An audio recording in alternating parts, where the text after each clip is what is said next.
Oke, bismillahirrahmanirrahim. Assalamualaikum warahmatullahi wabarakatuh. Waalaikumsalam warahmatullahi wabarakatuh. Selamat pagi murid-murid Ibu. Pagi Ibu. Bagaimana kabarnya hari ini? Alhamdulillah luar biasa. Allahu Akbar. Oke, Masya Allah hari ini pada semangat-semangat sekali. Udah pada sarapan ya? Belum. Kenapa? Puasa? Oke, ada yang tidak berangkat hari ini? Hadir semua. Tapi untuk mengecek, Ibu absen terlebih dahulu ya. Laili? Lulu? Safira? Oke, berangkat semua ya. Alhamdulillah. Good job. Hari ini bertemu lagi dengan Ibu dalam mata pelajaran Al-Quran Hadis. Nah, hari ini kita akan belajar sesuatu yang dekat sekali dengan kehidupan kita sehari-hari, yakni tentang digital. Nah, hari ini kita belajar tentang etika berkomunikasi di era digital berdasarkan Quran Surat Al-Hujurat ayat 6. Betul. Nah, coba anak-anak lihat di proyektor itu ada gambar apa saja? Instagram, TikTok, Facebook, Telkom, YouTube, X.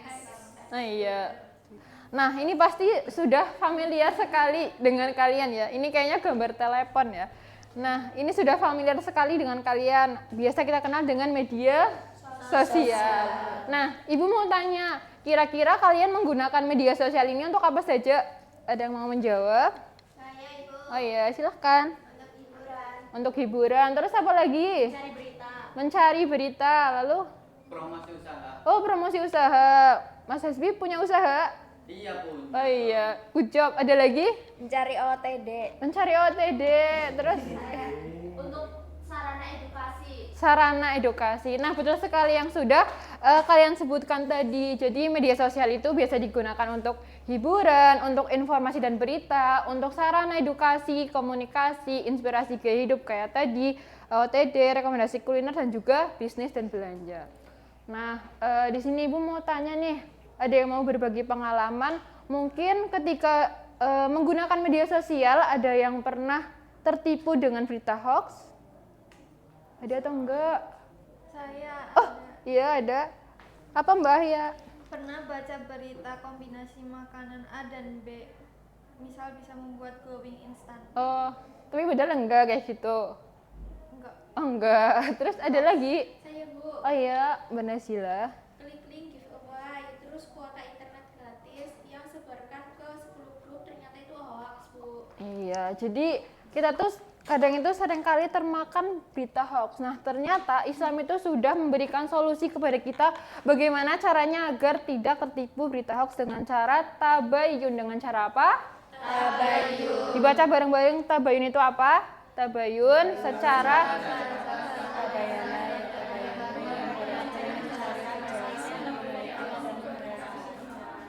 Oke.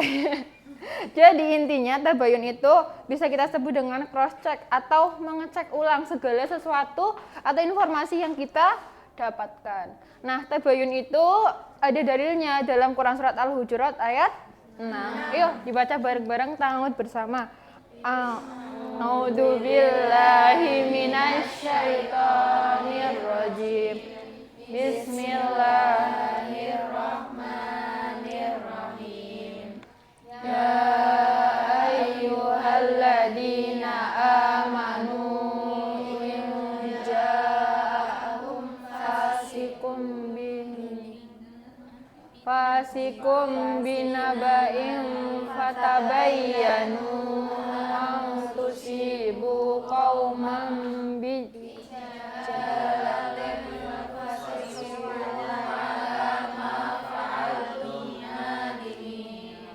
Artinya, wahai orang-orang orang-orang yang beriman, jika seseorang yang fasik datang kepadamu membawa suatu berita, maka telitilah kebenarannya agar kamu tidak mencelakakan suatu kaum karena kebodohan atau kecerobohan, yang akhirnya kamu menyesali perbuatan itu. Nah, isi kandungan daripada Quran Surat Al-Hujurat ayat 6 itu ada 3 poin. Ada berapa? 3.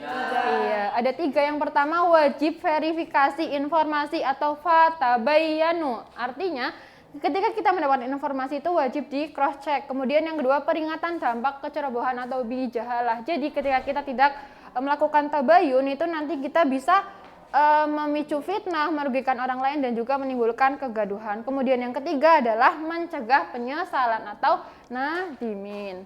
Oke, bisa dipahami? Nah, untuk mengecek pemahaman kalian, di sini Ibu punya LKPD. Ini dikerjakan secara kelompok. Ibu bagi 2 kelompok saja ya.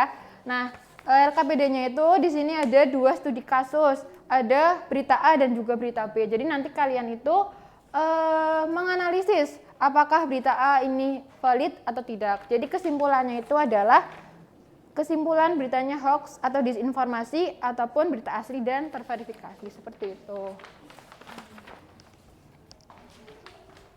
Makan ya. Nah, di sini Ibu punya 3 kartu. Kartu ini menjelaskan tentang bagaimana langkah tabayun seperti yang ada di LKPD kalian.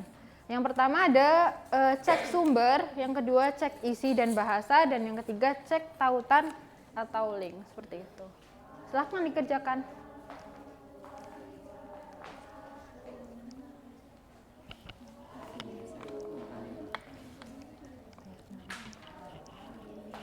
Ada yang kesulitan?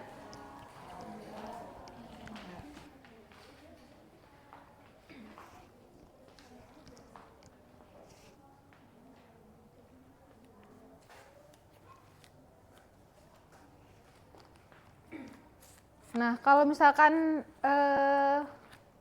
yang cek isi, itu artinya itu adalah isinya itu bagaimana dan juga bahasanya itu provokatif atau tidak. Kalau yang cek sumber itu berarti sumbernya itu apakah dari orang terpercaya ataupun orang fasik anonim. Kemudian yang ketiga ada cek link atau tautan, jadi websitenya itu resmi atau enggak. Sudah? Sudah, oke. Sudah ya?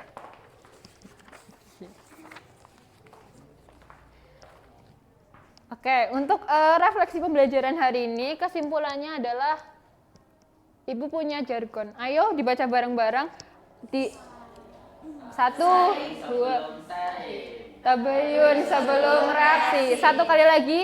Saring sebelum sharing. Tabayun sebelum reaksi. Oke, mungkin itu saja pembelajaran hari ini. Semoga dapat bermanfaat bagi kita semuanya. Wassalamualaikum warahmatullahi wabarakatuh.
Assalamualaikum warahmatullahi wabarakatuh. Waalaikumsalam warahmatullahi wabarakatuh. Baik, sebelumnya mari sama-sama kita berdoa untuk pembelajaran pada hari ini. Semoga pelajaran dapat berjalan lancar tanpa ada halangan apapun. Berdoa dimulai.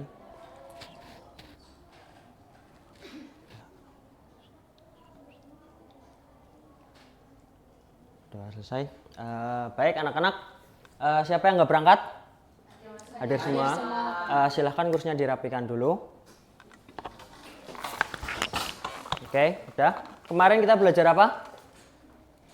Pertemuan kemarin kita belajar tentang sejarah turunnya Al-Quran dan kodifikasinya. Sekarang kita belajar bukti keautentikan Al-Quran. Lanjut. Tujuan pembelajaran kita hari ini memahami pengertian keautentikan Al-Quran, menganalisis bukti-bukti keautentikan Al-Quran, dan seterusnya. Kemudian lanjut, langsung pertanyaan. Buat kelompok 3-4 orang. Kemudian nanti setiap kelompok menjawab pertanyaan yang ada di depan.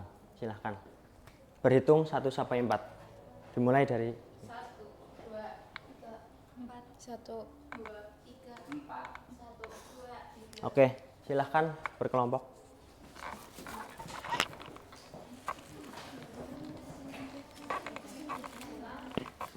Silahkan berkelompok. Ayo, dipercepat.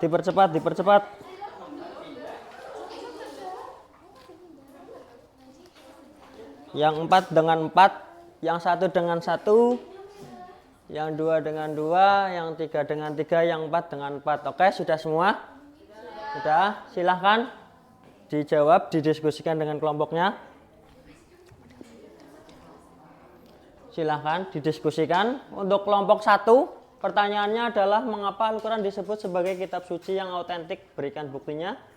Kemudian bukti apa saja yang menunjukkan bahwa Al-Quran tidak pernah diubah sejak zaman Nabi Muhammad.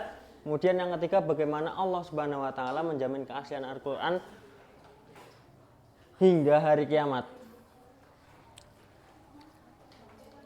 Monggo, silahkan. Waktunya 2 menit.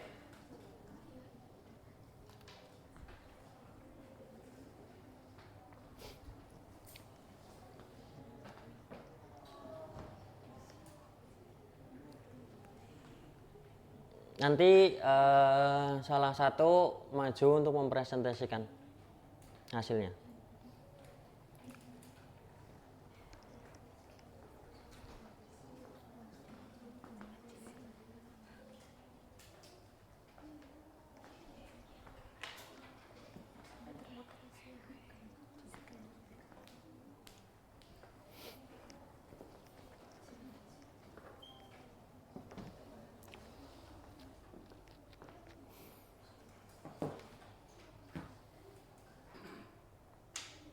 Jadi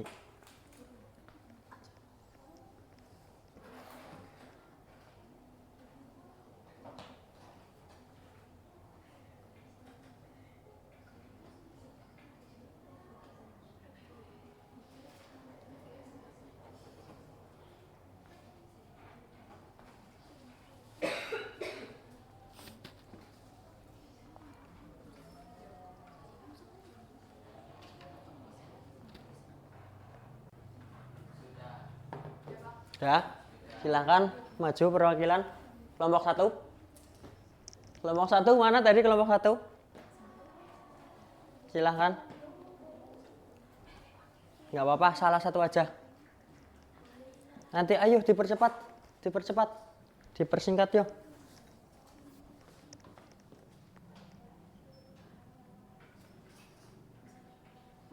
Ya, dipersingkat yuk. Silahkan. Mengapa Al-Quran disebut sebagai kitab suci yang autentik? Karena Al-Quran itu tidak ada perubahan sesuai dengan firman Allah. Surat Al-Hijr ayat 9. Oke, tepuk tangan semuanya. Ya, silahkan kembali kelompok 2. Kelompok 2. Kelompok 2.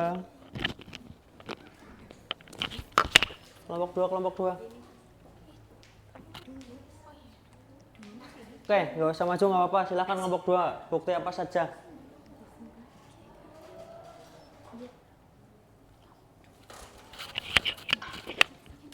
Manuskrip Birmingham, terus manuskrip Sana, dan Oke. temuan arkeologi. Oke, tepuk tangan semuanya. Autentik itu asli ya. Kemudian bukti-bukti keautentikan Al-Quran itu ada 3, dari bahasa dan isinya, kemudian penjagaan dan penyebaran, kemudian manuskrip dan arkeologi. Nah ini nanti dipelajari semuanya. Kemudian bukti eksternal ini penyebaran dan penjagaan, mulai dari ada hafid Al-Quran, penulisan, mushaf Utsmani. Kemarin juga sudah dibahas bahwasanya ketika Nabi Muhammad menerima wahyu itu langsung disampaikan kepada sahabat. Oke. Kemudian bukti ilmiahnya manuskrip dan arkeologi, manuskrip Birmingham, manuskrip Al-Quran. Nanti kalau ini nggak tahu nanti di searching di rumah ya. Di searching. Kemudian manuskrip sana itu ada di Yaman seperti apa bentuknya. Kemudian temuan arkeologi yang mengatakan prasasti dan tulisan kuno yang memuat ayat Al-Quran ini seperti apa. Nah, kemudian tadi untuk bukti-bukti juga di bagian bukti penjagaan dan penyebaran itu jumhur ulama atau kesepakatan ulama itu sepakat semuanya bahwasanya tidak ada perbedaan satu kata pun di dalam Al-Quran. Seperti itu. Mungkin itu aja kesimpulannya. Al-Quran adalah kitab suci yang autentik, keasliannya terjaga sempurna. Bukti-bukti keaslian Al-Quran itu tadi ada internal, eksternal, dan ilmiah. Internal tadi itu dalilnya dari Allah langsung. Kemudian yang kedua yaitu eksternal tadi adalah penjagaan dan penyebarannya. Kemudian adalah bukti ilmiah. Kemudian Allah Subhanahu wa taala berjanji menjaga Al-Quran hingga akhir zaman. Quran surat Al-Hijr ayat 9. Mungkin itu saja pelajaran hari ini, kurang lebihnya mohon maaf. Tetap semangat. Wallahul muwaffiq ila aqwamit thoriq. Assalamualaikum warahmatullahi wabarakatuh.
Ya baik, Assalamualaikum warahmatullahi wabarakatuh. Selamat pagi anak-anak. Bagaimana kabarnya hari ini? Alhamdulillah, luar biasa. Allahu Akbar. Alhamdulillah ya, pada semangat semua. Sebelumnya ada yang nggak berangkat? Hadir semua Ibu. Ya. Sebelum Ibu memulai pembelajaran, Ibu mau bertanya nih kepada kalian. Anak-anak, siapa yang sudah pernah melihat hewan kurban disembelih? Saya Bu. Oh ya, semuanya ya. Semua. Nah, hari ini kita akan belajar tentang kurban dan akikah. Nah, sebelum itu Ibu punya 2 gambar nih anak-anak. Ada yang tahu? Nah, perhatikan ya anak-anak. Ini kan ada 2 gambar. Apakah ini ibadah yang sama? Enggak kelihatan. Beda, Bu. Ya, ini kurban. Yang ini Akikah. Nah, Ibu akan menjelaskan singkat ya tentang kurban dan akikah. Kurban itu menyembelih hewan tertentu pada hari raya Idul Adha sebagai bentuk ketaatan dan mendekatkan diri kita kepada Allah. Nah, kalau akikah itu menyembelih hewan sebagai bentuk rasa syukur kita kepada Allah atas kelahiran seorang. Nah, waktu pelaksanaan kurban itu 10 sampai 13 Zulhijjah. Nah, kalau akikah hari ke-7 setelah kelahiran anak. Nah, kalau perbedaannya itu hukumnya itu sama-sama sunnah muakkadah. Nah, kalau kurban itu hewan yang boleh disembelih ada yang tahu? Unta, sapi, kambing, kerbau. Kalau akikah itu kalau anak laki-laki 2 kambing. Dua kambing. Kalau anak laki-laki Oh ya, kalau anak perempuan satu kambing. Nah, tujuan adanya kurban itu mendekatkan diri kita pada Allah. Nah, kalau tujuan akikah itu ungkapan rasa syukur kepada Allah atas kelahiran seorang anak. Nah, sebelum itu Ibu akan membagi kalian kelompok ya, agar kalian lebih paham lagi. Mari kita diskusi bersama. Ibu akan membagi 2 kelompok. Sebelum itu, Ibu akan membagikan LKPD nanti dikerjakan ya, sesuai kelompok. Ini kelompok 1, ini kelompok 2, ya.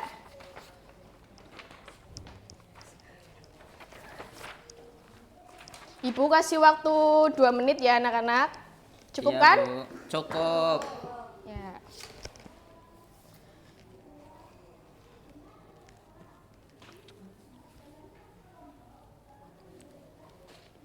Sudah anak-anak? Sudah, Bu. Nah, bagaimana kelompok 1? Sudah. Coba, apa pengertian dari kurban sih? Kurban adalah menyembelih hewan pada hari raya Idul Adha. Ya, kalau kelompok 2, kurban itu apa? Kurban dilakukan sebagai bentuk mendekatkan diri kepada Allah. Ya, tadi kan Ibu udah membagi kalian kelompok ya. Ibu minta tolong satu kelompok itu maju, perwakilan 1. Ayo, Mas Hasbi, kelompok 1. Maju, Bu. Ya, dibacakan ya.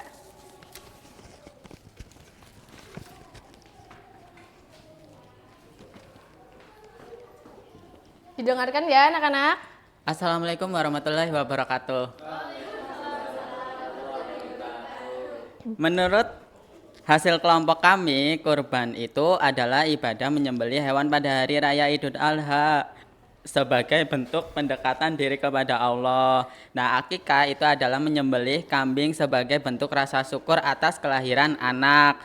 Persamaan keduanya itu sama-sama ibadah menyembelih hewan. Perbedaannya terletak pada tujuan, waktu pelaksanaan, dan ketentuan. Sekian, terima kasih. Wassalamualaikum warahmatullahi wabarakatuh. Berikan tepuk tangan anak-anak. Nah, sekarang kelompok 2 siapa? Oh, Mbak.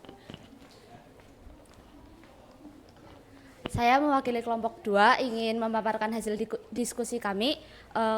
Dari kelompok kami setuju dengan jawaban kelompok 1, tapi kami akan menambahkan untuk jumlah hewan akikah itu untuk laki-laki 2 dan untuk perempuan 1. Oh ya, bagus sekali ya. Tepuk tangan anak-anak. Nah, pada diskusi kali ini tuh diskusi yang baik itu bukan hanya menyampaikan pendapat saja, tetapi juga mendengarkan, menghargai pendapat dari kelompok lain. Nah, tambahan dari kelompok 2 membuat jawaban kita semua itu menjadi lebih lengkap ya anak-anak.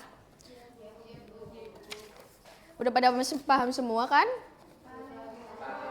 Ya, sebelum Ibu tutup, mari kita mengucapkan hamdalah bersama-sama. Ya, wassalamualaikum warahmatullahi wabarakatuh.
Bismillahirrahmanirrahim. Assalamualaikum warahmatullahi wabarakatuh.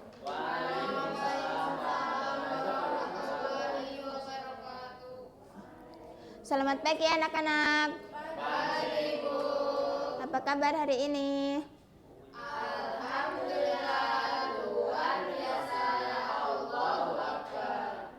baik, sebelum kita memulai pembelajaran pagi hari ini, alangkah baiknya kita diawali dengan baca basmalah bersama ya. Bismillahirrahmanirrahim. Nah, minggu kemarin kita sudah membahas tentang masa kejayaan dinasti Abbasiyah. Ada yang masih ingat nggak? Ya, nggak apa-apa. Jadi kita kemarin itu sudah mempelajari tentang masa kejayaan dinasti Abbasiyah, dan sekarang kita akan membahas tentang keruntuhan dinasti Abbasiyah. Ibu akan membacakan tujuan pembelajaran pagi hari ini. Peserta didik mampu menjelaskan pengertian keruntuhan dinasti Abbasiyah.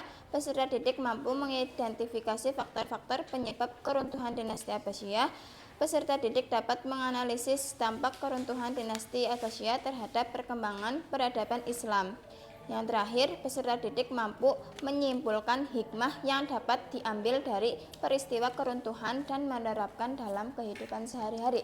Jadi, waktu dinasti Abbasiyah, masa kejayaan dinasti Abbasiyah itu kan berkembangnya ilmu pengetahuan, ekonomi, budaya, dan lain-lain.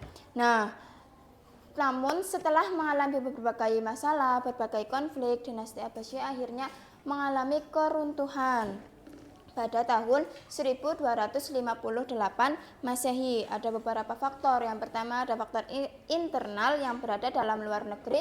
Yang kedua ada faktor eksternal. Dan penyebab dari keruntuhan dinasti Abbasiyah itu hancurnya kota Baghdad yang menjadi pusat pemerintahan dinasti Abbasiyah. Terus rusaknya Baitul Hikmah, terus menurunnya perkembangan ilmu pengetahuan. Nah, sekarang Ibu akan membagi kelompok ya anak-anak. Ya, Bu. Ibu akan memberikan masing-masing kelompok satu pertanyaan. Nah, nanti kalian menjawab. Jadi di sini ada pertanyaan, ada kertas untuk jawaban. Ini kelompok 1, kelompok 2, kelompok 3, dan kelompok 4. Jawabannya gimana ya? Jawabannya.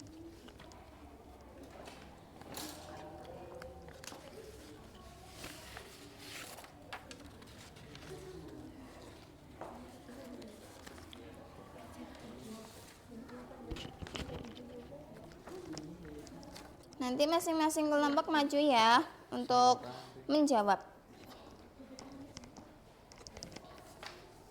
Ibu kasih waktu 2 menit cukup.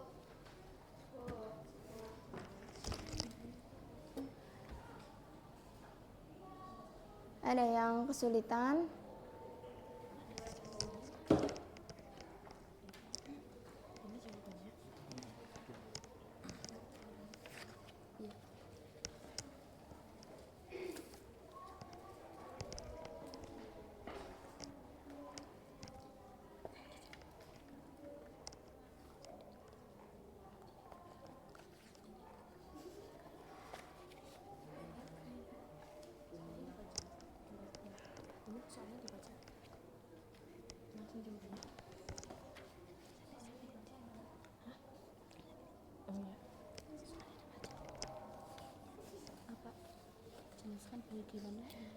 Itu enggak berarti ini.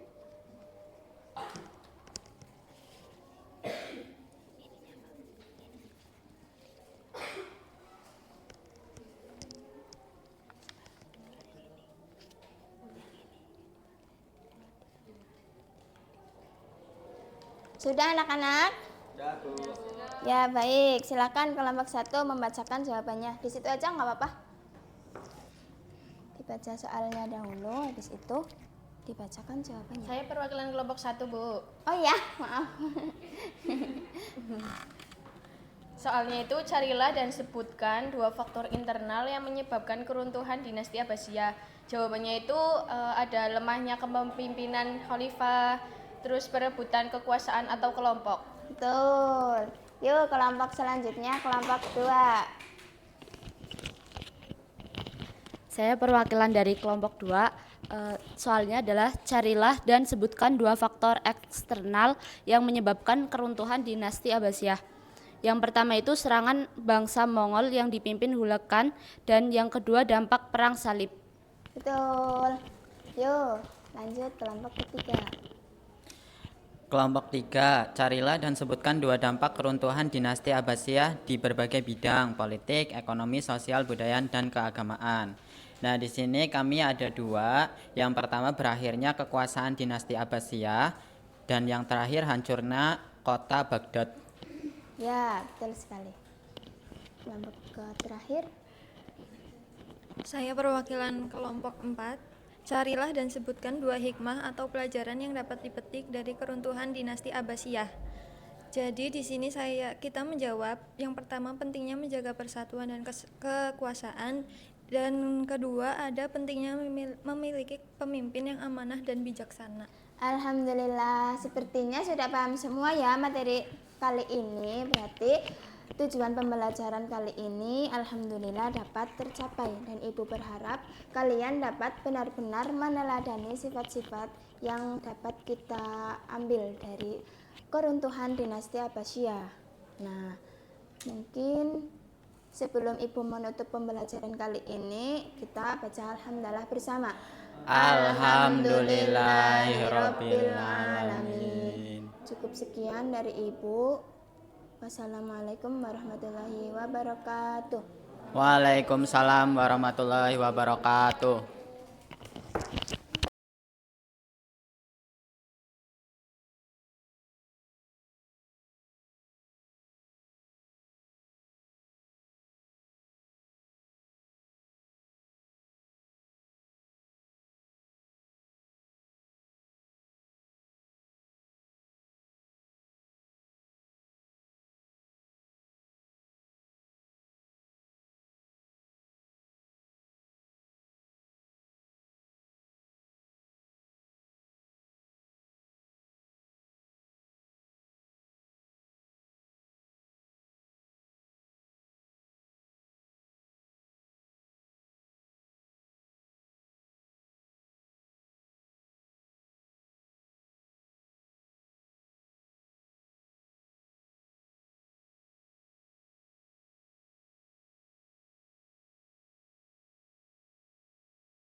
Oke, assalamualaikum warahmatullahi wabarakatuh.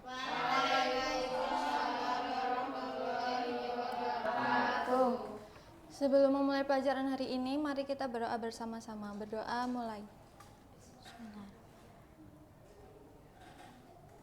Selesai. Oke anak-anak, selamat pagi semuanya. Pagi, Bu. Sehat kan? Aman kan hari ini? Sehat, aman, alhamdulillah. Minggu kemarin kita kan sudah mempelajari tentang najis dan hadas kecil ya. Masih ingat kan semuanya? Masih. Jadi najis itu sesuatu yang dianggap tidak suci menurut syariat Islam dan harus dibersihkan sebelum melakukan ibadah tertentu, terutama dalam sholat ya. Lalu yang kedua ada hadas kecil. Hadas kecil itu sesuatu yang tidak suci juga yang menyebabkan seseorang harus berwudu. Cuman bedanya najis itu sesuatu kotoran yang terlihat kayak darah, bangkai atau kotoran hewan dan manusia ya, anak-anak. Ya, Ibu. Nah, lalu yang kedua itu ada hadis kecil. Kalau hadis kecil itu hal-hal yang menyebabkan batalnya wudhu itu kayak buang angin, terus tidur gitu ya. Kalian itu wudhunya batal kalau kalian melakukan kayak gitu. Oke, itu merupakan pengertian dari najis dan hadas kecil ya. Terus Ibu mau 2 orang mempraktikkan cara mensucikan hadas kecil dan najis. Ya, ada yang mau maju? Saya. Oke, boleh. Silahkan. Dua-duanya aja langsung ke depan. Perkenalkan diri dan kalian mau mempraktekkan cara bersuci apa nih? Perkenalkan, nama saya Lulu Talazisa, saya akan mempraktekkan wudhu. Oke. Langsung, Ibu? Iya, langsung aja. Oke, pertama membasuh telapak tangan, terus berkumur-kumur 3 kali, membasuh lubang hidung 3 kali, membasuh muka dengan membaca niat 3 kali. Terus membasuh tangan sampai siku 3 kali, membasuh tangan kiri 3 kali, kemudian ujung rambut 3 kali juga, terus telinga sampai kaki sampai mata kaki. Oke, menurut kalian ini apa? Cara bersuci dari apa? Iya benar. Lalu selanjutnya? Perkenalkan, saya Latifah. Di sini akan menjelaskan cara mensucikan najis muhafafah. Itu misal ada air kencing bayi laki-laki. Cara mensucikannya itu cukup dipercikan air yang terkena najisnya secara merata. Itu sudah termasuk bersuci. Sudah hilang najisnya. Ya benar. Oke, silahkan duduk kembali. Okay. Nah, itu cara-cara, ya tepuk tangan dulu buat teman-teman kalian. Nah, itu termasuk cara-cara bersuci dari najis dan hadas kecil. Tapi najis itu dibagi menjadi 3 juga. Yang pertama ada najis ringan, yaitu najis muhafafah. Najis itu berupa air kencing bayi laki-laki yang masih cuma mengonsumsi ASI. Terus yang kedua ada najis sedang, yaitu najis mutawasitoh. Yang ketiga ada najis muholado, najis besar yang disebabkan oleh air liur hewan anjing dan babi. Nah begitu ya anak-anak, kalian sudah paham kan tentang najis dan hadas kecil? Oke. Karena sudah paham, Ibu harap kalian bisa menerapkannya dalam kehidupan sehari-hari kalian. Ibu akhiri, kurang lebihnya mohon maaf. Wassalamualaikum warahmatullahi wabarakatuh. Waalaikumsalam warahmatullahi wabarakatuh.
Assalamualaikum warahmatullahi wabarakatuh. Waalaikumsalam warahmatullahi wabarakatuh. Selamat pagi anak-anak. Baik, Bu. Bagaimana kabar kalian semua hari ini? Alhamdulillah, luar biasa. Allahu Akbar. Nah, sebelum kita memulai pembelajaran hari ini, mari kita berdoa dulu dan bacaan basmalah ya. Bismillahirrahmanirrahim. Hari ini hadir semua? Hadir. Oke. Nah, sebelum kita mulai, ada yang coba bisa jawab gak? Siapa yang tadi pagi sempat memberi sesuatu walaupun hal itu sekecil apapun? Saya, Bu. Oke, bagus. Nah, ini sesuai dengan pembelajaran kita ya. Hari ini kita akan belajar tentang hadis riwayat Bukhari dari Hakim bin Hizam. Nah, hadis ini itu diriwayatkan oleh Imam Bukhari, salah satu ulama besar penghimpun hadis-hadis sahih, dan berisi ajaran tentang keutamaan memberi dibanding meminta, serta pentingnya mendahulukan keluarga sebelum bersedekah kepada orang lain ya. Oke. Nah, sekarang kita coba baca hadisnya terlebih dahulu, buka LKS-nya kalian masing-masing ya.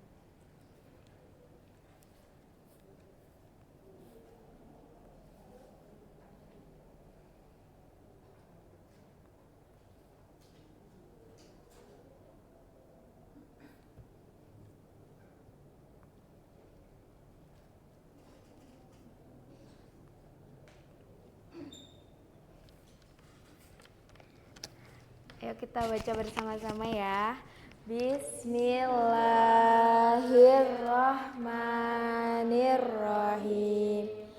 An Hakim bin Hizam radhiyallahu anhu annan Nabi sallallahu alaihi wasallam qala al yadu ulya khairun minal yadi sufla wabda'u biman ta'ulu hirus sodaqati an dohri hinan wa mayyastafif kullahu wa mayyastahni yuhnihillah.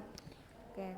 Artinya dari Hakim bin Hizam radhiyallahu anhu dari Nabi sallallahu alaihi wasallam berkata, tangan yang di atas itu lebih baik daripada tangan yang di bawah. Maka mulailah untuk orang-orang yang menjadi tanggunganmu, dan sedekah yang paling baik adalah dari orang yang sudah cukup. Maka barang siapa yang berusaha memelihara dirinya sendiri, Allah akan memelihara. Barang siapa yang berusaha mencukupkan dirinya, maka Allah akan mencukupkan. Nah, oke, sekarang Ibu akan membagi jadi 3 kelompok ya. Ini kelompok 1, ini kelompok 2, ini kelompok 3. Oke.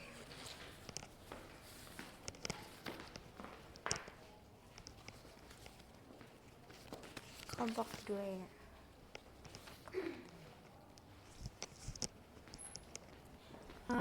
Diskusi, kalian berdiskusi, nanti hasilnya nanti Ibu nanti maju ya presentasi.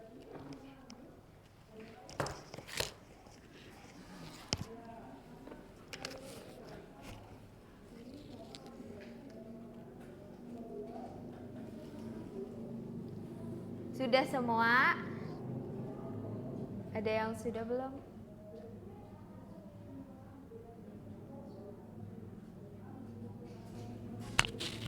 Saya sudah, Bu. Ya, coba ya, maju ya.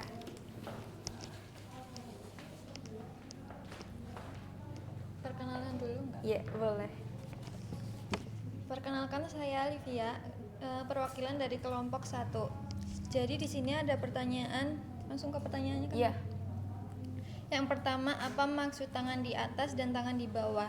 Menurut kelompok kami, tangan di atas adalah tangan orang yang memberi atau bersedekah. Tangan di bawah adalah tangan orang yang meminta-minta atau menerima pemberian. Lalu yang pertanyaan kedua, mengapa tangan di atas dikatakan lebih baik? Jawabannya karena memberi menunjukkan kemandirian, kepedulian terhadap sesama, sedangkan meminta-minta menunjukkan ketergantungan. Ya, betul. Tepuk tangan untuk Ayah. Terima kasih. Kelompok 2 maju.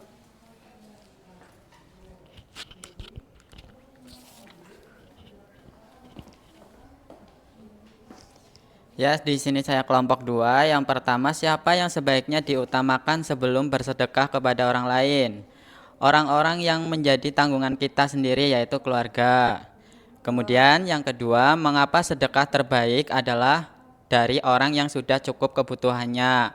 Jawabannya, karena sedekah semacam itu tidak menimbulkan kesulitan baru bagi pemberi maupun keluarganya. Terima kasih dari kelompok 2. Tuh, tepuk tangan semuanya. Ya, kelompok 3. Oke. Saya perwakilan dari kelompok 3, langsung saja. Pertanyaannya, apa yang akan Allah berikan kepada orang yang menjaga kehormatan dirinya? Jawabannya, Allah akan memelihara atau menjaga orang tersebut, misalnya dari sifat meminta-minta. Kemudian soal nomor 2, apa hubungan penggalan ini dengan sikap ikhlas dalam beramal soleh? Jawabannya menunjukkan usaha tulus hambanya dalam menjaga kehormatan diri dan berusaha mandiri akan dibalas Allah. Betul ya jawabannya. Tepuk tangan untuk kelompok 3. Oke.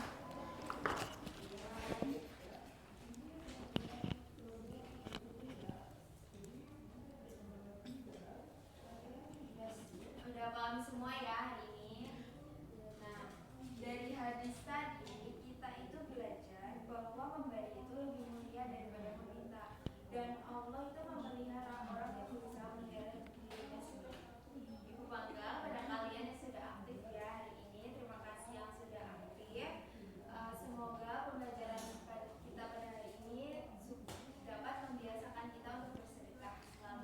Amin. Ibu akhiri. Sebelum itu mari kita ucapkan hamdalah terlebih dahulu. Alhamdulillahirabbil alamin. Wassalamualaikum warahmatullahi wabarakatuh. Waalaikumsalam warahmatullahi wabarakatuh.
Assalamualaikum warahmatullahi wabarakatuh.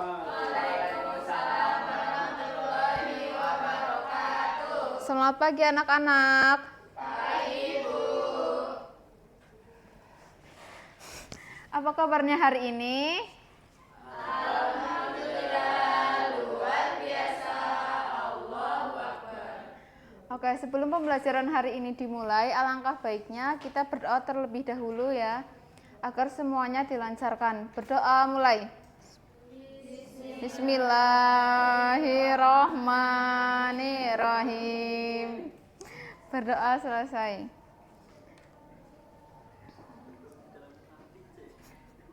Oke, Ibu absen terlebih dahulu ya. Alifia Ahya, Lulu'atul Aziza. Oke, hadir semua ya. Nah, sebelum masuk ke materi, Ibu mau tanya dulu nih ke kalian. Kalian udah makan apa belum? Belum. Kok belum?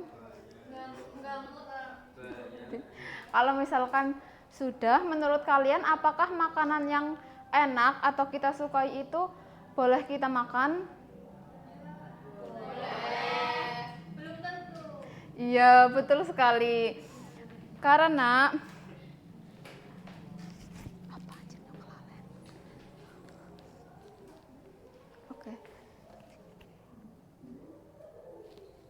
ya, karena makanan yang kita sukai itu belum tentu halal. Nah, sekarang belandet anjir. Oke, sekarang kita akan membahas tentang makanan halal dan haram. Ya, yang pertama itu pengertian makanan halal adalah makanan yang dibolehkan oleh syariat Islam untuk dikonsumsi kecuali ada nas Al-Quran atau hadis yang mengharamkannya. Dengan kata lain, makanan baik itu berupa buah-buahan, tumbuh-tumbuhan, binatang, dan lain-lain, pada dasarnya itu halal dan baik dikonsumsi kecuali ada dalil yang menyebutkan bahwa makanan tersebut itu diharamkan. Oke, selanjutnya dalil yang menjelaskan tentang makanan halal yang terdapat pada Quran surat Al-Baqarah ayat 168. Dibaca bareng-bareng ya. Bismillahirrahmanirrahim.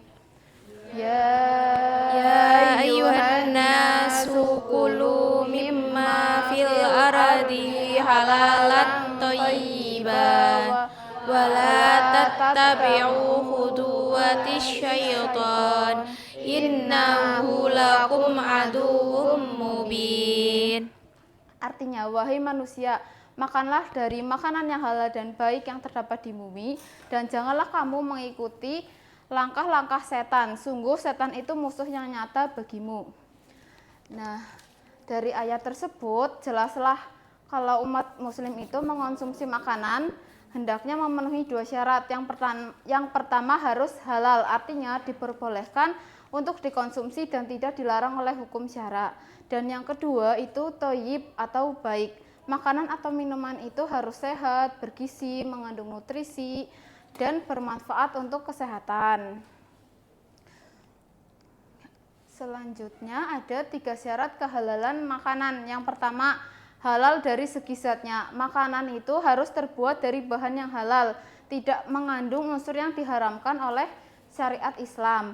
Yang kedua, halal dari cara memperoleh. Makanan tersebut diperoleh dengan cara yang halal, bukan dengan mencuri, menipu, atau cara yang dilarang.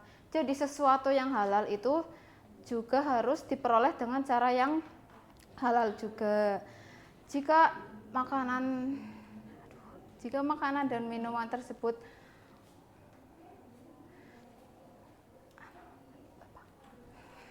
selanjutnya, yang ketiga, halal dari proses pembuatannya. Dalam proses pengolahan makanan tidak menggunakan bahan atau cara yang menyebabkan makanan tersebut menjadi haram.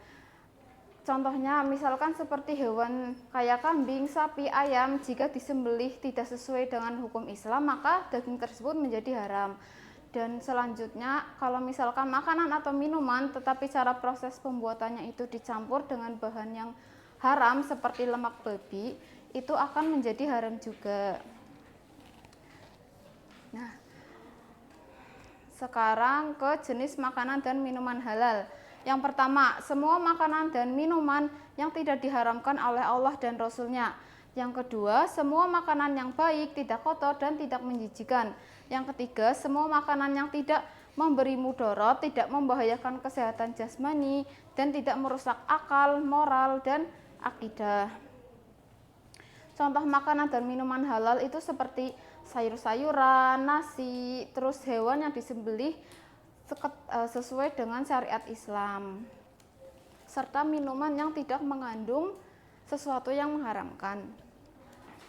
Selanjutnya, ada yang tahu manfaat mengonsumsi makanan dan minuman halal itu apa? Mendapat ridha Allah SWT. Terus bentuk ketaatan kepada Allah. Ya betul, jadi manfaat makanan dan minuman halal itu diantaranya baik bagi kesehatan, menambah energi bagi tubuh, dan merupakan bentuk ketaatan kepada Allah Subhanahu wa Ta'ala. Oke, sekarang Ibu ingin mengecek seberapa jauh pemahaman kalian. Tadi apa saja 3 hal yang menentukan kehalalan makanan?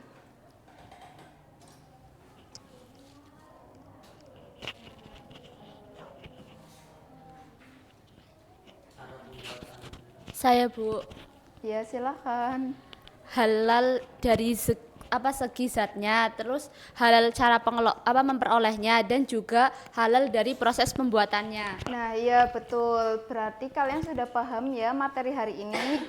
Oke, sebelum Ibu akhiri pembelajaran hari ini, siapa yang mau menyimpulkan materi hari ini? Saya. Ya, silakan Lulu. Hari ini kita mempelajari pengertian makanan dan minuman halal, 3 syarat kehalalan makanan, jenis dan manfaat mengkonsumsi makanan halal. Ya, betul sekali. Jadi kita hari ini mempelajari bahwa makanan dan minuman halal adalah makanan dan minuman yang diperbolehkan oleh syariat Islam. Makanan dan minuman halal itu hendaknya memenuhi 2 syarat, yaitu halal dan thayyib. Oke, mulai sekarang kalian harus lebih teliti ya untuk mengonsumsi makanan dan minuman halal. Tidak hanya memperhatikan rasanya saja, tetapi juga memperhatikan apakah makanan tersebut halal atau tidak. Oke, Ibu bagikan LKPD ya, terus minggu depan kalian kumpulkan. Tolong dibagi ya. Oke, mungkin pembelajaran hari ini cukup sampai di sini saja. Sebelum Ibu tutup, mari kita membaca hamdalah bersama-sama. Alhamdulillah.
Assalamualaikum warahmatullahi wabarakatuh. Waalaikumsalam warahmatullahi wabarakatuh. Selamat pagi anak-anak. Pagi Ibu. Apa kabarnya hari ini? Alhamdulillah, luar biasa. Allahu Akbar. Ibu lihat emang tampang-tampangnya ceria-ceria banget ya. Udah pada sarapan belum? Belum. Nanti sarapan ya. Oke, sebelum mulai pembelajaran mari kita berdoa terlebih dahulu. Bismillahirrahmanirrahim. Rabbi zidni ilma warzuqni fahma. Amin. Berangkat semua hari ini? Bagus. Masih ingat kemarin kita belajar rukun iman yang keberapa? Yang Dua, kedua, apa ya? iman kepada malaikat Allah. Nah, sekarang kita belajar rukun iman yang ketiga, yaitu iman kepada kitab Allah Subhanahu wa taala. Nah, sebelum kita mempelajari empat kitab itu, Ibu akan menjelaskan definisinya ya. Jadi, iman kepada kitab-kitab Allah adalah kita harus meyakini bahwa Allah telah menurunkan kitab kepada para nabi dan rasulnya yang dijadikan sebagai pedoman dan petunjuk untuk umat manusia agar selamat di dunia dan di akhirat. Garis besarnya sebagai apa tadi? Petunjuk dan pedoman bagi umat manusia. Sebelumnya apa saja ya 4 kitab itu? Taurat, Zabur, Injil, Al-Quran. Oke, Ibu bahas satu persatu dulu ya. Mulai dari kitab Taurat ini Ibu sudah menyediakan sarana taman kitab apa? Sarana taman kitab. Ya, ini Ibu sudah bikin sedemikian rupa untuk agar lebih mudah ya untuk menjelaskannya. Ini apa? Kalian juga tidak asing ya. Minggu pertama juga kita belajar tentang bunga-bunga ini ya, pakai media ini gitu. Nah, kita langsung saja membahas ke kitab Taurat. Jadi kitab Taurat diturunkan kepada Nabi Musa alaihissalam dan berbahasa Ibrani apa? Ibrani ya, merupakan Semitik kuno dan isinya itu petunjuk dan hukum-hukum bagi Bani Israel. Kemudian untuk kitab Zabur. Kitab Zabur diturunkan kepada Nabi Daud alaihissalam dan berbahasa Kipti atau bahasa yang sering digunakan oleh masyarakat Mesir kuno. Kemudian isinya adalah nasihat, hikmah, dan pujian kepada Allah Subhanahu wa taala. Nah, sampai sini Ibu mau tanya dulu ya untuk mengukur pemahaman kalian. Tadi kitab Taurat diturunkan kepada Nabi siapa? Musa. Nabi Musa, betul. Kemudian untuk bahasa kitab Zabur apa ya tadi? Suryani, Bu. Apa? Suryani.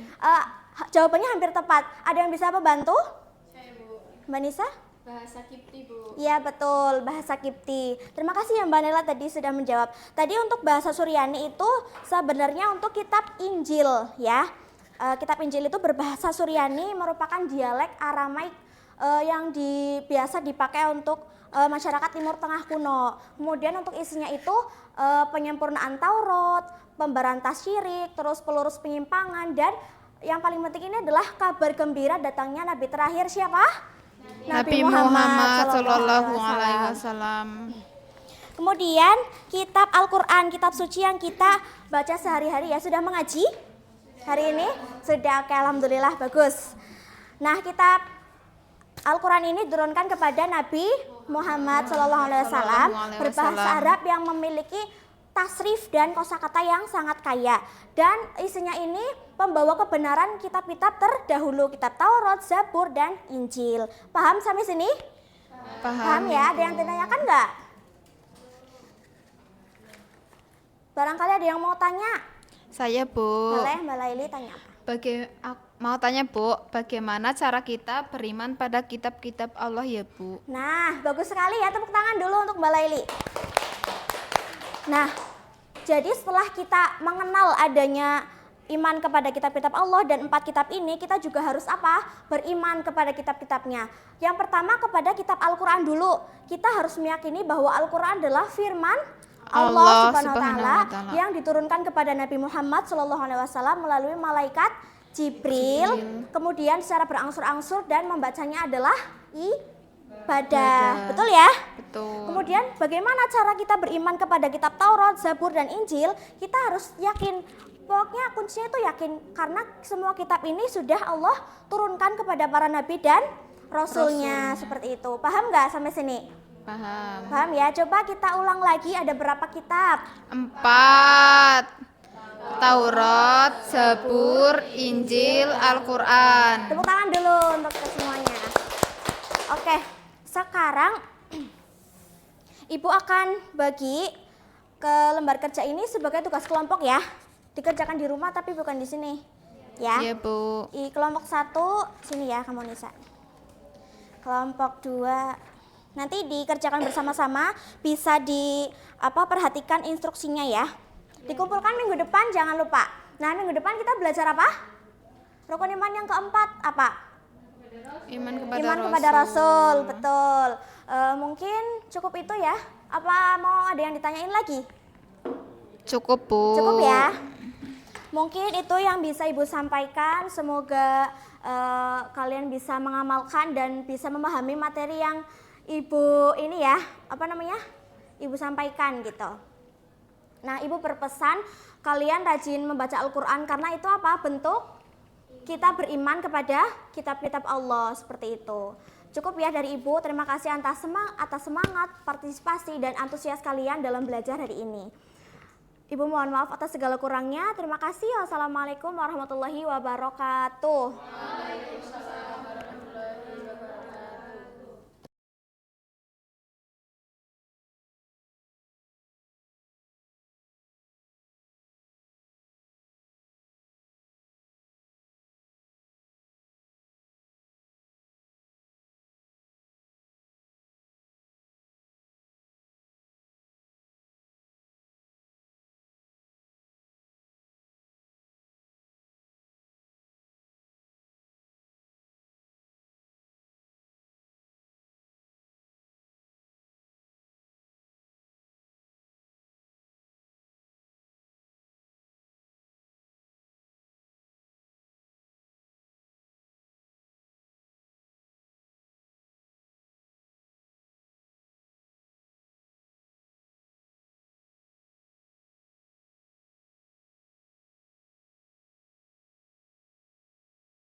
Assalamualaikum warahmatullahi wabarakatuh.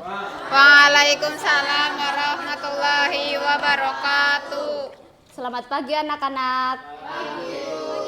Apa kabarnya kalian? Alhamdulillah, luar biasa. Allahu Akbar. Ibu absen dulu ya. Yang tidak masuk siapa? Hadir semua. Coba Ibu absen dulu ya. Nisa, Laili, Hadiro, Aya, hadir semua ya anak-anak hari ini. Sebelum pembelajaran dimulai, alangkah baiknya kita berdoa dulu. Berdoa mulai. Bismillahirrahmanirrahim. Anak-anak, siapa yang ingat kemarin kita itu membahas tentang apa? Kemarin kita membahas tentang berperilaku, ikhtiar, tawakal, sabar, syukur, dan qanaah. Nah, sekarang kita akan membahas kebalikannya dari 5 sifat itu. Kita sekarang membahas tentang menolak perilaku. Pertama ada ananiyah, kedua putus asa, yang ketiga itu ghadab, dan yang keempat itu tamak. Siapa yang di sini pernah melihat temannya yang marah ketika bermain, kalah bermain, atau temannya itu pelit? Siapa yang pernah melihat? Saya, Bu. Iya. Nah, tujuannya kita mempelajari materi ini itu agar kita bisa menghindari sifat tersebut. Sifat tersebut itu merupakan sifat tercela. Nah, yang pertama, Ibu akan membahas tentang ananiyah. Siapa yang tahu ananiyah? Ananiyah adalah sifat egois. Yang sering kita kenal itu sifat egois. Jadi sifat mementingkan diri sendiri dan tidak peduli dengan orang lain. Contohnya kayak misalkan kalian itu lagi kerja kelompok, terus ada salah satu teman kalian yang tidak mau mendengarkan pendapat dari teman, tapi dia itu maunya semua jawaban di kelompok itu jawaban dari pendapat dia, seperti itu. Coba ibu ibu tanya lagi. Coba Laili, tadi mengapa sifat ananiyah itu harus kita hindari?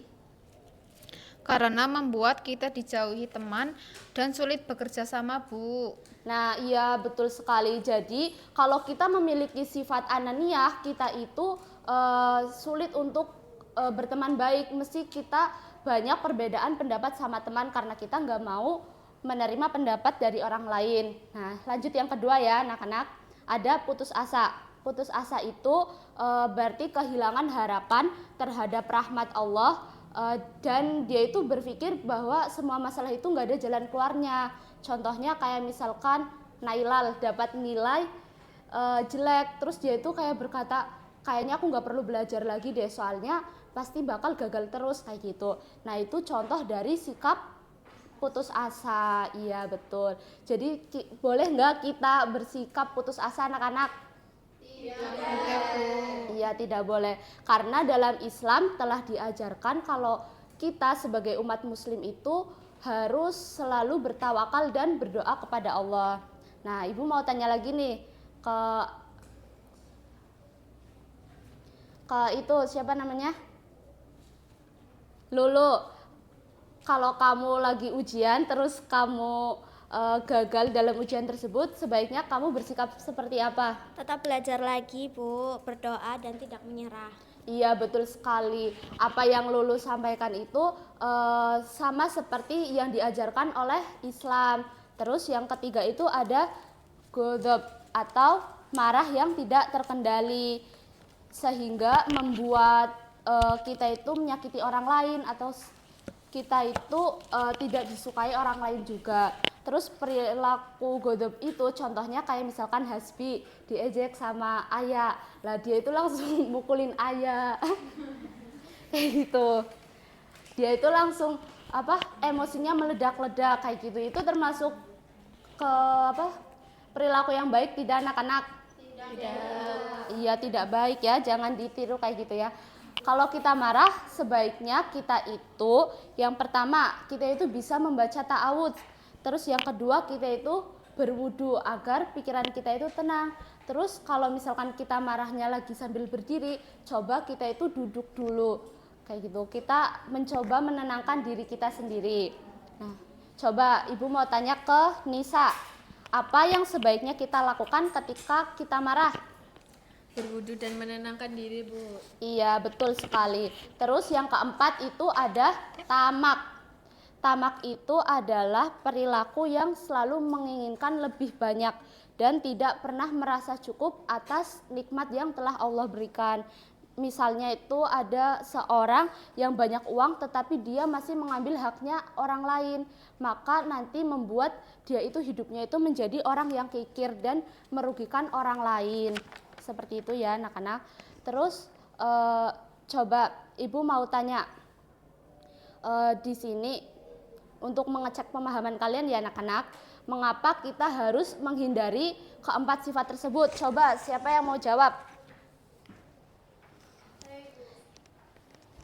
Iya, Nana, coba apa? Karena semuanya itu termasuk akhlak yang tercela dan juga merugikan diri sendiri maupun orang lain. Iya, betul sekali. Jadi kalau kita melakukan 4 sifat tersebut, itu tuh sifat yang tercela dan tidak boleh ditiru ya, anak-anak.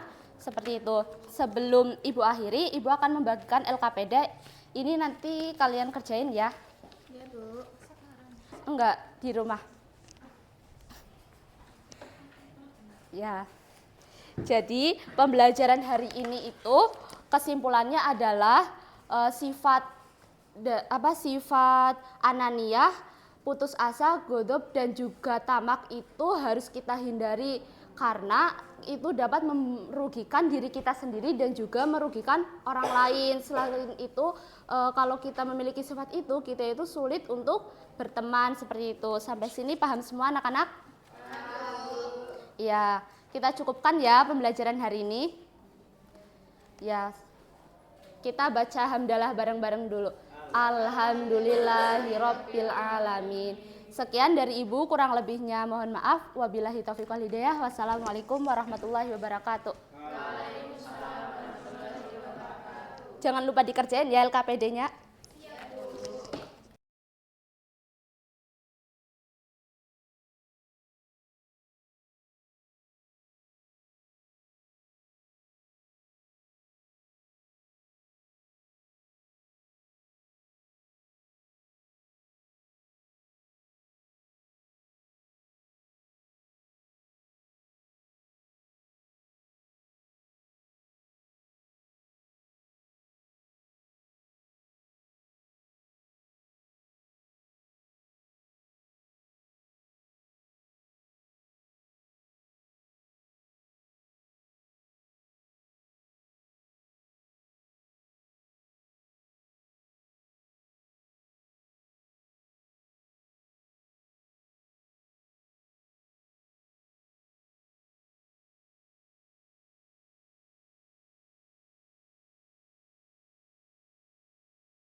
Assalamualaikum warahmatullahi wabarakatuh. Waalaikumsalam warahmatullahi wabarakatuh. Selamat pagi anak-anak. Pagi Pak. Apa kabar kalian hari ini? Alhamdulillah luar biasa. Allahu Akbar. Baik, sebelum kita memulai pembelajaran, mari kita membaca basmalah bersama-sama. Bismillahirrahmanirrahim. Hadir semua di sini? Hadir? Alhamdulillah. Nah, baik. Kemarin kita telah membahas adab mencari ilmu, ya kan? Ya. Di mana seorang pelajar ketika mencari ilmu itu harus memiliki niat yang ikhlas, kemudian harus menghormati guru, menghargai, serta bersungguh-sungguh dalam belajar. Nah, Bapak mau nanya nih, siapa yang memberi kita nikmat sehat, nikmat akal sehat, ataupun kesempatan serta ilmu sehingga kita itu bisa belajar sampai saat ini? Siapa yang memberi nikmat tersebut? Allah. Ya, betul banget. Allah Subhanahu wa Ta'ala. Nah, karena kemarin kita sudah belajar bagaimana cara adab mencari ilmu, sekarang kita akan mempelajari bagaimana cara mensyukuri nikmat Allah, yaitu materi kali ini adalah bersyukur kepada Allah. Nah, dengan materi tersebut, kalian itu bisa mengidentifikasi dalil-dalilnya, bisa menjelaskan pengertian bersyukur kepada Allah, serta menerapkan dalam kehidupan sehari-hari. Nah, di sini ada yang tahu nggak bersyukur itu apa? Saya Pak. Ya, silakan. Bersyukur adalah mengakui, merasa senang dan terima kasih atas segala nikmat yang kita miliki. Ya, betul banget. Merasa senang ataupun mengakui atas segala nikmat yang kita miliki. Nah, berbeda dengan bersyukur kepada Allah. Bersyukur kepada Allah di sini yaitu mengakui dan menyadari bahwa setiap nikmat itu berasal dari Allah, lalu menggunakan nikmat tersebut sesuai dengan kehendaknya. Nah, pada bersyukur kali ini juga banyak dalilnya. Salah satunya yaitu pada Quran surat Al-Ankabut ayat 17 yang berbunyi waskurullah ilaihi turja'un. Artinya bersyukurlah kepadanya, hanya kepadanya kamu akan dikembalikan. Nah, ayat ini itu menjelaskan bahwasanya manusia itu diperintahkan untuk bersyukur karena setiap nikmat itu berasal dari Allah. Nah, ya. Kemudian ada bentuk-bentuk bersyukur. Ada berapa bentuk bersyukur? 3. Ada 3. Yang pertama? Bersyukur dengan hati. Yang kedua?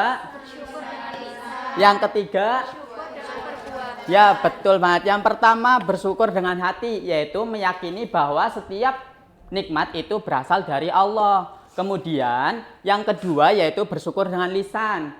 Seperti contohnya mengucapkan alhamdulillah ketika bangun tidur, karena masih diberi kesempatan untuk hidup, diberi kesempatan untuk menghirup oksigen.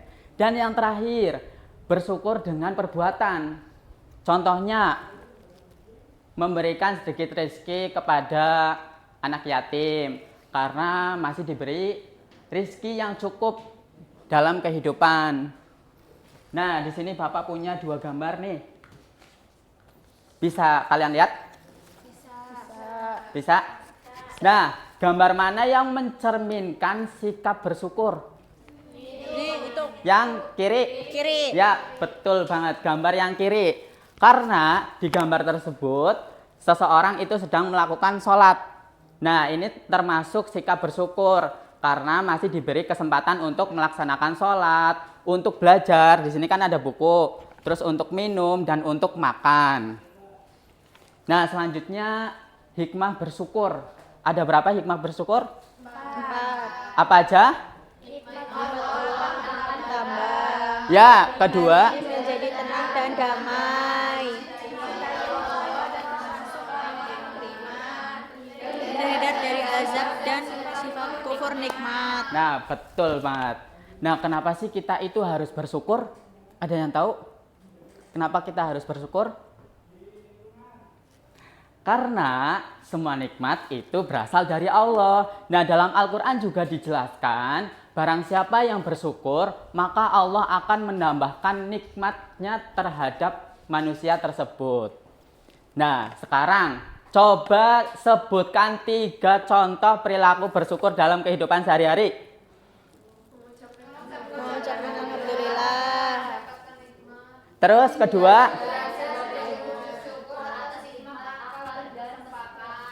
ketiga,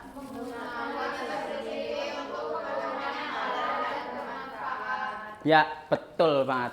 Pada pinter-pinter banget ya.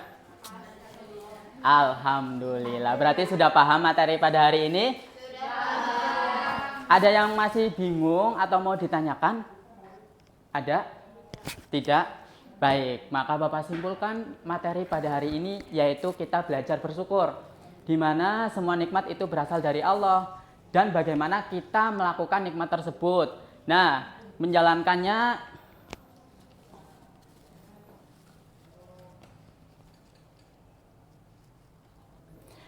Nah, di sini nikmat itu merupakan hasil dari Allah Subhanahu wa taala. Dan kita dapat mengucapkannya dengan lisan, meyakini dengan hati, serta membuktikannya dengan perilaku. Ya, mungkin itu saja pertemuan kali ini. Bapak akhiri. Sebelum Bapak akhiri, mari kita membaca hamdalah bersama-sama. Alhamdulillahirabbil alamin. Ya, sekian dari Bapak. Wassalamualaikum warahmatullahi wabarakatuh. Waalaikumsalam warahmatullahi wabarakatuh. Terima kasih semuanya. Sampai jumpa.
Assalamualaikum warahmatullahi wabarakatuh. Waalaikumsalam warahmatullahi wabarakatuh. Gimana kabarnya anak-anak hari ini? Alhamdulillah, luar biasa. Allahu Akbar. Oke, sebelum memasuki pembelajaran, Ibu absen terlebih dahulu ya. Masuk semua? Masuk. Oke, masuk semua ya. Oke, pada hari ini kita akan belajar pemahaman dan penerapan sikap moderat dalam beragama. Sebelumnya, Ibu mau tanya nih, ada yang tahu nggak moderasi beragama itu apa? Saya, Bu. Apa? Moderasi beragama itu berarti tidak memihak satu agama tapi di tengah-tengah. Iya, betul. Namanya siapa ya? Dinda, Bu. Oh iya, betul sekali Dinda. Jadi moderasi beragama itu kita tuh tidak memihak ke kanan atau ke kiri. Jadi kita tuh di tengah-tengah, netral. Begitu ya anak-anak? Ya, Bu. Oke, sebelumnya Ibu juga mau tanya lagi nih. Pernahkah kalian melihat teman kalian yang sedang beribadah dengan cara yang berbeda? Terus mengapa kita harus menghargai perbedaan agama teman? Ada yang tahu? Coba angkat tangan. Saya, Bu. Oke, Dinda lagi gimana Dinda? Ya pernah, karena kita harus menghargai perbedaan agama karena setiap orang memiliki hak untuk menjalankan ibadah sesuai dengan agama dan kepercayaannya.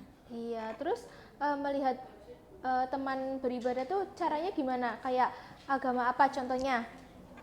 Agama Buddha misal. Oh iya, beribadahnya di mana tempatnya? Di itu pura. Oh iya, betul sekali.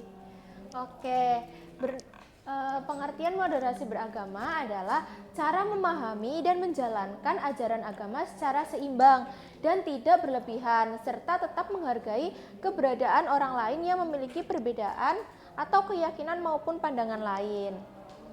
Oke, nah selanjutnya tuh ada contoh simbol keberagaman agama. Ini ada berapa nih keberagaman agama? 4. Yang pertama ada masjid, lalu gereja, pura, wihara. Oke. Kalian agamanya apa nih? Islam. Ibadahnya di mana tempatnya? Masjid. Oke.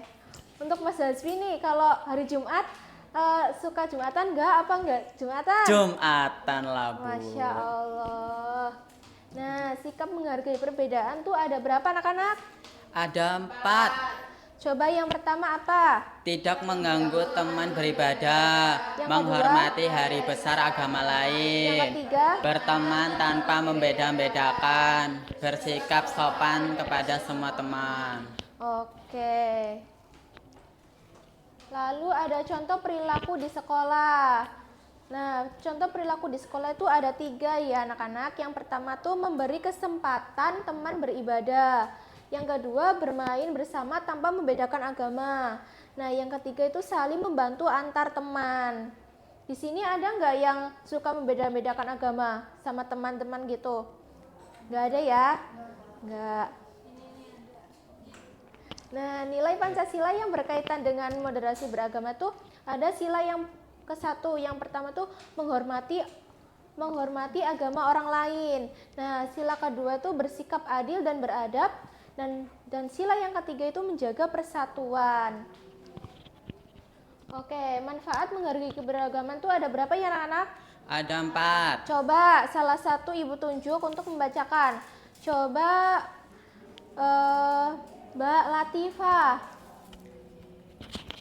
Yang pertama, hidup rukun dan damai. Yang kedua, banyak teman. Yang ketiga, lingkungan menjadi nyaman. Dan yang keempat, tidak terjadi pertengkaran. Oke. Nah, saatnya kuis. Ibu bagi menjadi 2 kelompok ya. Ini kelompok 1, ini kelompok 2. Dan ini pertanyaannya. Nanti silahkan dijawab. Ibu kasih lembaran untuk menjawab. Ini ya, kelompok 1. Dan ini kelompok 2.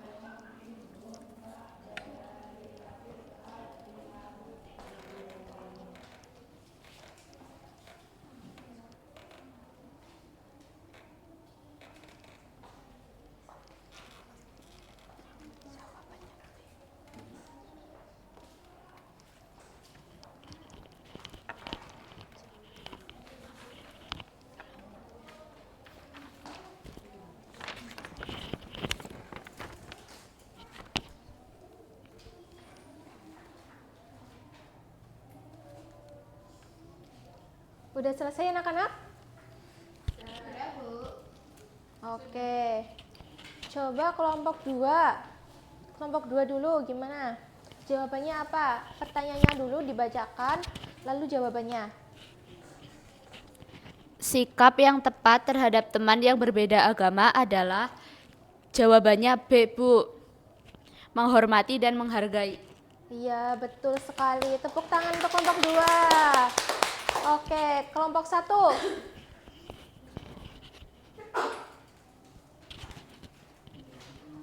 Pertanyaannya, sikap yang tepat terhadap teman yang berbeda agama adalah sama Bu B, menghormati dan menghargai.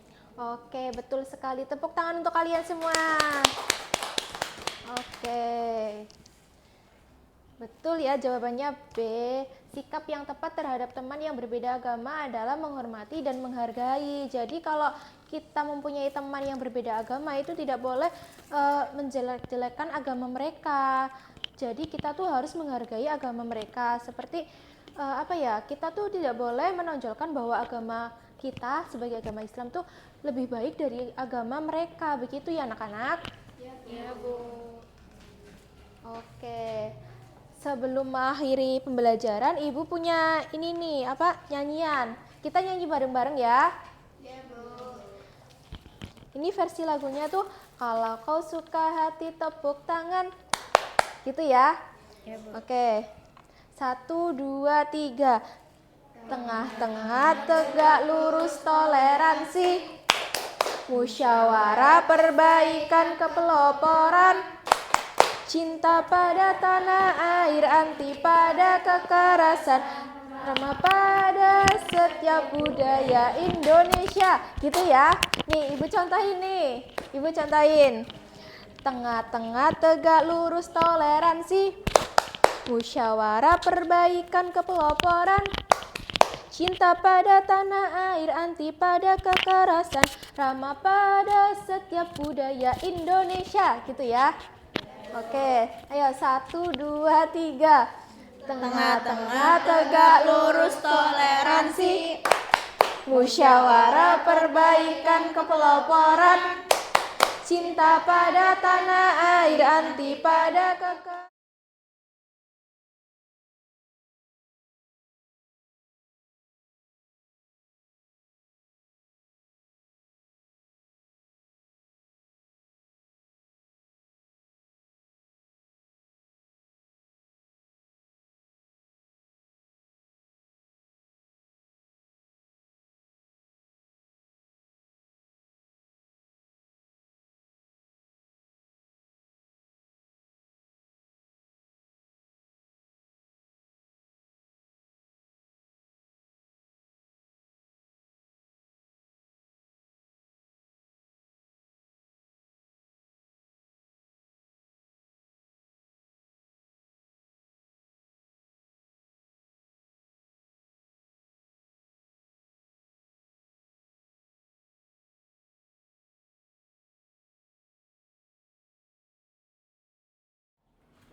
Bismillahirrahmanirrahim. Assalamualaikum warahmatullahi wabarakatuh.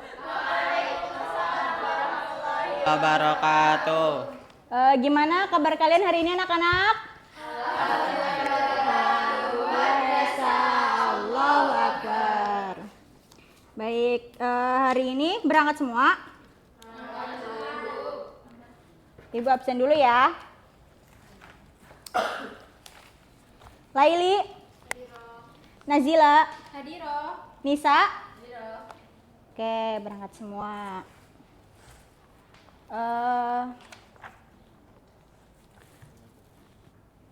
Minggu lalu kita sudah mengenal tokoh-tokoh ilmuwan Islam di Andalusia.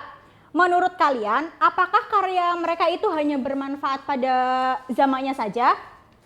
Tidak. Ya, tidak. Karya ilmuwan Islam di Andalusia itu tidak hanya bermanfaat pada zamannya saja. Pengaruh dan temuan mereka menjadi dasar penting bagi kemajuan ilmu pengetahuan modern di dunia barat maupun global hingga saat ini.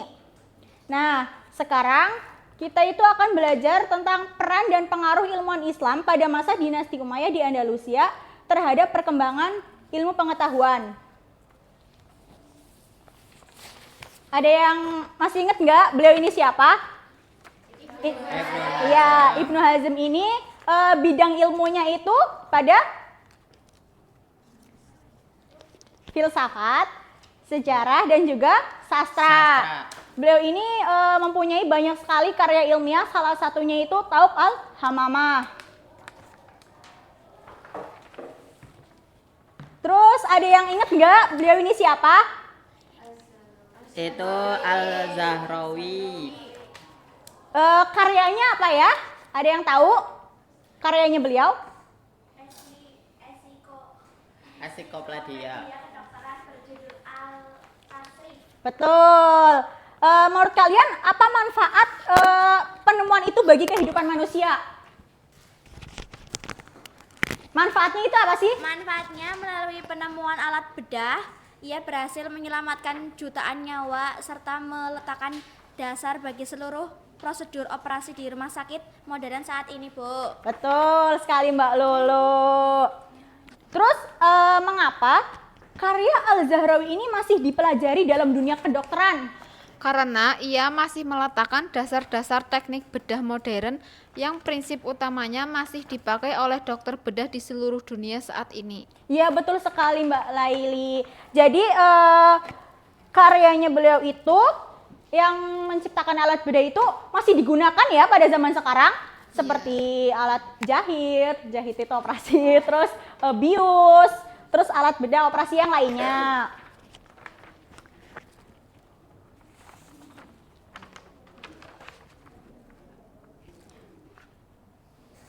Lalu ada yang tahu ini siapa? Abbas Ibnu Firnas. Terus kenapa keberanian beliau ini sangat penting bagi kita? Ada yang tahu?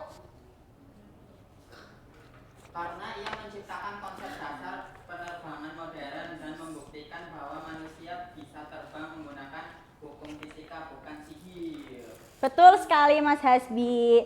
Jadi beliau ini menciptakan dulunya itu alat terbang sederhana, mungkin gambarnya kayak gini ya, yang terbuat dari kayu, terus sutra, dan juga bulu burung asli. Sebelum ada pesawat yang modern sekarang.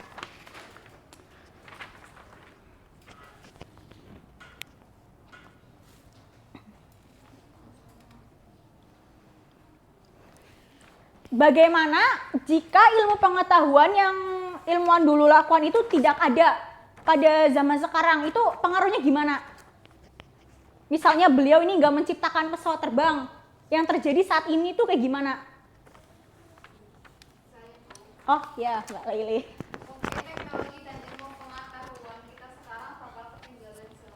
Iya betul banget, kita bakal ketinggalan zaman. Jadi ilmuwan ini tuh merupakan ilmu emas untuk kita lah, kita yang hidup di masa depan ini ya.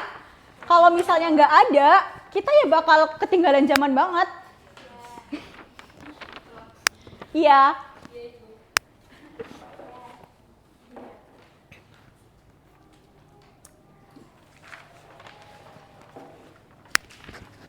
Masih ingat lah ya kalian ya dengan tokoh-tokoh ini?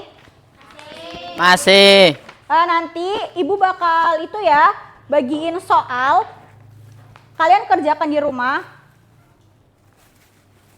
Minggu depan dikumpulin, beneran dikumpulin ya. Iya Bu. Ibu bagiin dulu.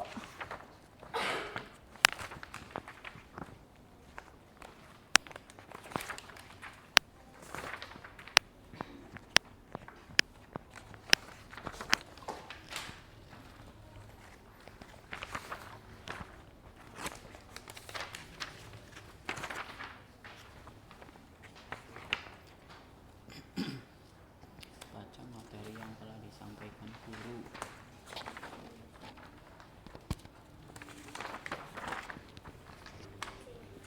Ya.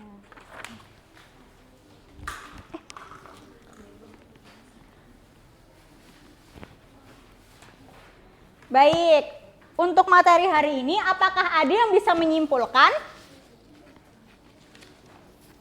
Ya, jadi materi kali ini yaitu masa dinasti Umayyah di Andalusia adalah masa era emas yang menjadi jembatan kemajuan ilmu pengetahuan modern baik di dunia Islam maupun Eropa melalui kepeloporan Al-Zahrawi kedokteran, Abbas bin Firnas di penerbangan, dan Ibnu Hasan di pemikiran. Kita diajarkan bahwa peradaban maju lahir dan tradisi ilmiah yang kuat.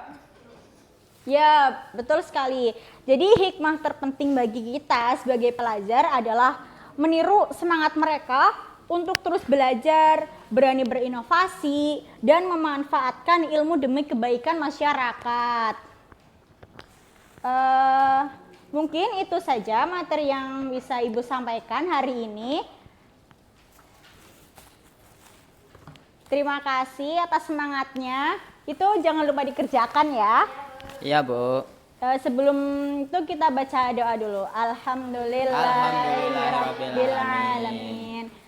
Wassalamualaikum warahmatullahi wabarakatuh. Waalaikumsalam warahmatullahi wabarakatuh.